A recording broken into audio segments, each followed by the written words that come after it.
ఏలూరులో 12 పంపుల సెంటర్ సమీపంలోని పూలకొట్టు ప్రాంతంలో చీకటిగా ఉండే ప్రదేశం కాస్త ఈ గంజాయి బ్యాచ్ తిరగడం, లిక్కర్ తాగేసి అక్కడ తందనాలాడే బ్యాచ్ ఎక్కువగా ఉండేటటువంటి ఏరియాలో ఒక అమ్మాయి పడిపోయిందండి అన్నటువంటిది ఎవరో సమాచారం ఇస్తే పోలీసులు వెళ్ళి చూస్తే, అమ్మాయి వయసు చూస్తే 12 ఏళ్ల రేంజ్‌లో ఉందట అక్కడ. చిన్న పాప. స్కూల్ స్టూడెంట్ లాగా ఉంది. అమ్మాయి డ్రెస్ అది చూస్తే. వయసు ఎంత అన్నది కరెక్ట్‌గా చెప్పలేరు. కాకపోతే చూస్తుంటే మైనర్ బాలిక లాగానే కనిపించింది. అమ్మాయిని ఆస్పత్రికి తీసుకెళ్లారట. తీసుకెళ్తే బలవంతంగా మద్యం తాగించినట్టున్నారు.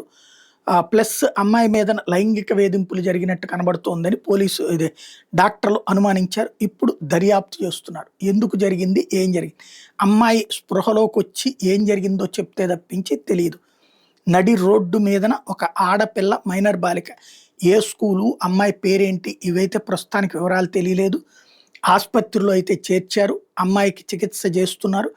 కోలుకున్నాక అమ్మాయి చెప్పే అంశం మీదన, అమ్మాయి మీదన ఏదైనా లైంగిక దాడి జరిగిందా లేదా, అట్లాగే అమ్మాయిని మద్యం ఎవరు తాగించారు, లేకపోతే తనే తాగిందా ఏంటన్నటువంటి తేలే అవకాశం ఉంది.